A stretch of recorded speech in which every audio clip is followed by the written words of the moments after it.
ɓe lande ɗiɗi inchallahu liberen ɓe sannen kadi karmakoɓe meɗen goo ɗulla inchallahu ko Elhadj Boubacar Diaré Diallo hafidahullahu wa ra'ahu aray docteur ɓe wiyen ko saɗi ko toolin mbeɗe lando so tawi on juuli e jang onon e ɓe guureji mawɗon. Bismillahi rahmani rahim, alhamdulillahi rabbil alamin, wa sallallahu wa sallam wa baraka ala nabiyyihi al amin wa ala alihi wa sahbihi wa man tabi'ahum bi ihsani ila yawmiddin. Haray ɓaawo yettugol Allah subhanahu wa ta'ala handuɗo e yettede on toroɗemo yo juuli en laaɗo meɗen Muhammad sallllahu alayhi wa sallam o mo onule e meɗen saabu yurmede yo juuli e sahabaɓe ɓen fof o wattida en e maɓɓe o juula e meɗen o yurmina en. haray ɓaawo ɗum ɗo mi weltanike on taw ka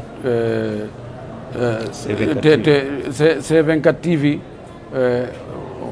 ƴettugol image ji ɗin e wernugol lanka plateau moɗon ɗo haray min juuli e jam menen e ɓeygure amen nden alhamdoulillahi rabbil alamin ko e moƴƴereji makko waɗata ha piiji ɗi ɗi fof ɗi timma. Allah subhanahu wa taala moƴƴike e meɗen o tawni en nde hitande ɗo kadi o tawni en o iidi ɗo ko ɗum ɗo woni feeto julɓe mawgu ngon ñande sappo donki alhamdoulillahi rabbil alamin. yen tori Allah yo Allah jaɓan en ndewi ko waɗɗen kon fof yo tawnen kadi e duuɓi arayɗi ɗin haray ɗen wondi e cellal ɗen wondi e hettare ɗen wondi e limanu ɗen wondi e polgal inchallah jasakumullahu khairan. nam haray docteur o weltanama on jarnama haray no jeeya e ko ɓuuri hittude ko wona waɗede ɗo ɗiɗo layyaji haray e lawol raɓɓiɗinnagol haray mbiɗen yiiɗon sefano men e hikma shar'inede ɗiɗo layyaji.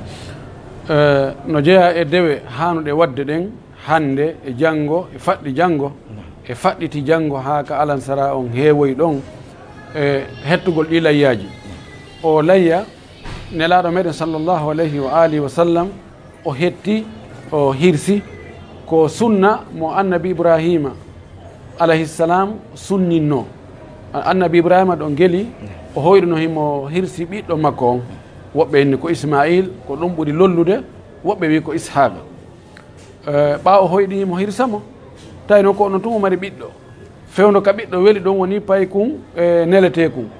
o wi inni ara asbahuka inni ara anni asbahuka fanzur mada tara. o jaɓi ɓiɗɗo on jaɓi hirsede, baba on jaɓi hirsugol, o naɓimo ka hirseteɗon kono ɓay Allah subahana taala yamirɗo on ko darugol si o ɗoftoto.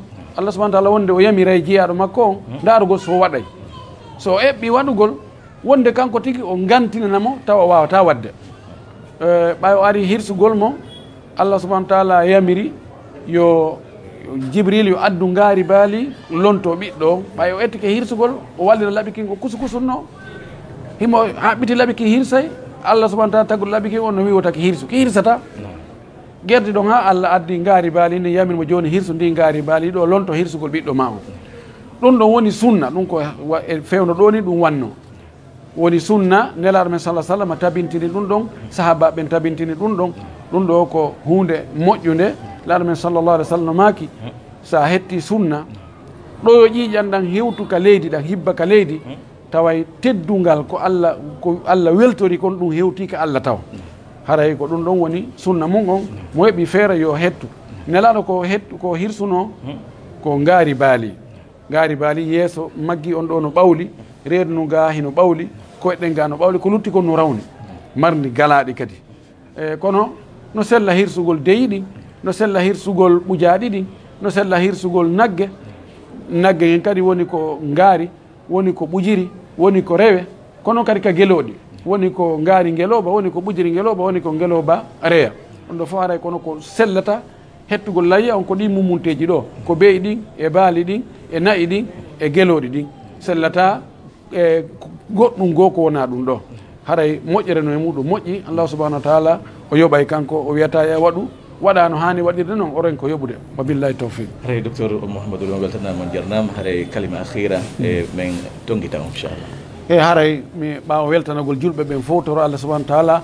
Allah taw haray julɓe ɓen ɓe fof ɓe juuli e jaam, ittana en tanaji e albala uji e sattedeji ɗi fof. haray mi weltanike C24 TV ko ɓe woni e sakutude konnguɗi karmakoɓe ɓen e ɓorde hutubaji ɗin ha e invitugol karmakoɓe ɓen ɓe yewta yewtereji ɗum. ɓay hande ko sakitata makuji karmakoɓe ɓen e darsuji maɓɓe ɗin ko haray ko médiaji ɗin. haray on jarnama on weltanama. en tori Allah subhanahu wa ta'ala yo Allah jaɓan en dewe ɗen fof yo Allah tawne kadi ko arata o jasakumullahu khairan wassalamu aleykum wa rahmatullahi wa barakatuh. Waaleykum assalam wa rahmatullahi wa barakatuh. musidɓe tedduɓe hara inchallah hoyɗen sannude Elhadj Aboubacar Ndiare Diallo ka plateau ɗo ɗen kamɓe kadi nanen konngudi maɓɓe seeɗa e docteur. assalamu aleykum wa barakatuh.